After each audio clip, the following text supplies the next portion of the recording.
আজকে তোমাদের দেখাবো কম বাজেটের মধ্যে কিভাবে সন্ধ্যের টিফিনটা অ্যারেঞ্জ করা যায়।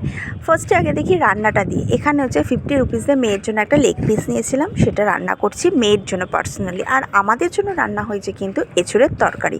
তো তোমাদের একটা আইডিয়া হয়ে গেছে এঁচোড়ের দামটা কতটা হতে পারে, হাফ কেজি এঁচোড়ের দাম কিন্তু কতটা হতে পারে একটা আইডিয়া করে না, বা আমাকে কমেন্ট বক্সে বলে দিতে পারো। এই দেখো আমার মেয়ের কিন্তু রান্নাটা কমপ্লিট হয়ে গেছে। এটা ওর জন্য পার্সোনালি, এই কারণে তোমরাও করতে পারো। বাচ্চারা অনেক সময় ঘরে শাকসবজি খেতে হয়তো এক এক সময় চায় না, তার জন্য কিন্তু আমরা করতে পারি এইভাবে কিন্তু।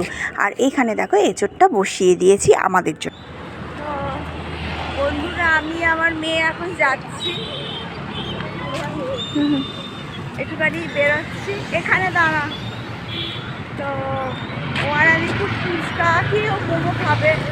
তো দেখো আমি যে মার্কেটের ভেতরে যাচ্ছি, যাবো এখান থেকে। তো চলো ব্লগটা এখান থেকে স্টার্ট করছি। কী কী করি না করি সমস্ত কিছু দেখতে পারবে, কি খাই আর না খাই, কোন দোকানে যাই আর না যাই, সব কিছু দেখতে পারবে। চলো দেখতে থাকো।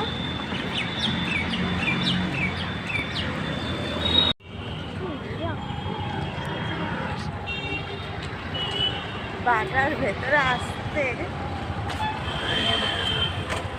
মার্কেটের ভেতরে আসতে ভেতরে হেঁটে আসতে হয়েছে না রে। হ্যাঁ, তো চলো এখানে পাস্তা খাবো। হাত ধর।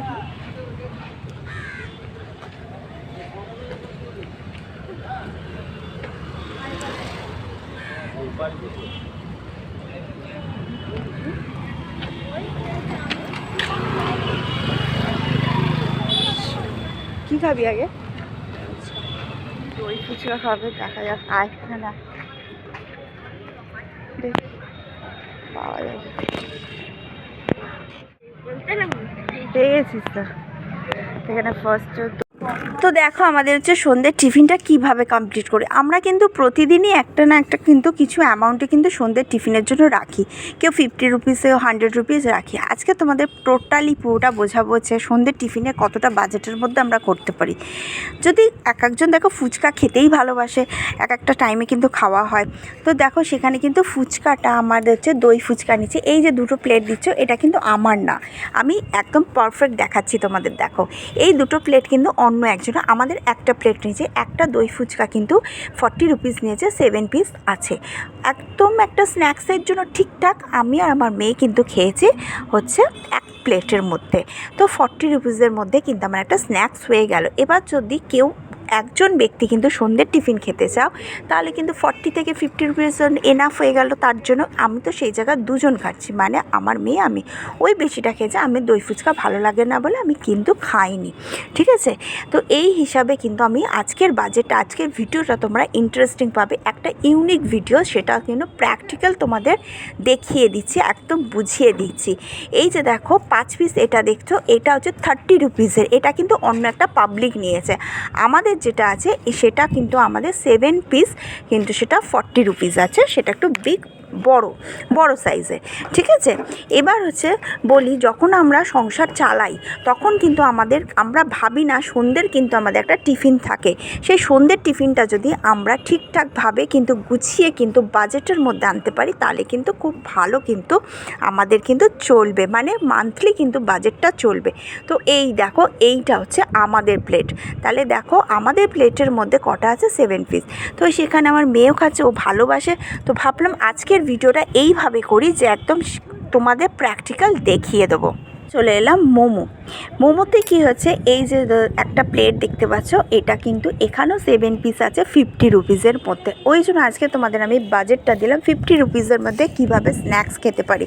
তাহলে 100 রুপিস যদি আসে, দেখো আমি ফুচকা, দই ফুচকাও পাচ্ছি, আর হচ্ছে আমি কি পাচ্ছি, মোমো পাচ্ছি। এইভাবে কিন্তু আমরা কিন্তু আমাদের কিন্তু টিফিনটা চালাতে পারি।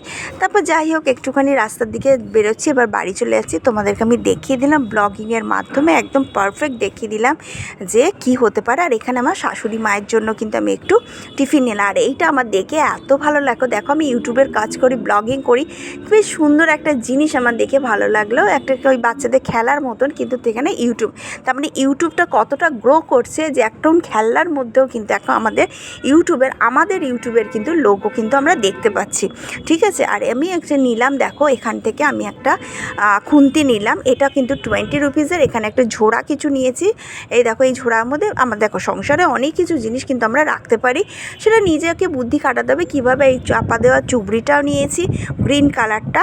আর এইখানে এই যে গ্রিন কালারটা যেমন হচ্ছে একটু আলু সেদ্ধ করি কি একটু মাছ ভাজা করলে একটু ঢাকনা দেওয়ার জন্য। আর এইটা নিয়েছি হচ্ছে যেমন হচ্ছে তোমার চাউমিন বা হয়তো কিছু আলু ডিম সেদ্ধ করার জন্য কিন্তু এটা নেওয়া হয়েছে।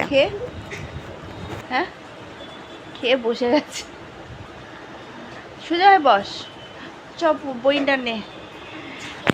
তো এই হচ্ছে আজকে সন্ধ্যেবেলা বেরালাম, ভাবলাম তোমাদের সাথে একটু অল্প করে কিছু শেয়ার করে নিই। তো গেছি, খেলাম দিলাম, এই যে চুবড়ি, সংসারের চুবড়ি নিয়ে এসেছি। এইটা হচ্ছে ওই আলু ডিম ফিম যখন আমি সেদ্ধ করি, হ্যাঁ আলু সেদ্ধ ডিম সেদ্ধ করি, তখন এটা এর করতে চাউমিন করলাম। হ্যাঁ ঠিক বলেছ, কি চাউমিনের হ্যাঁ একটু খাবো।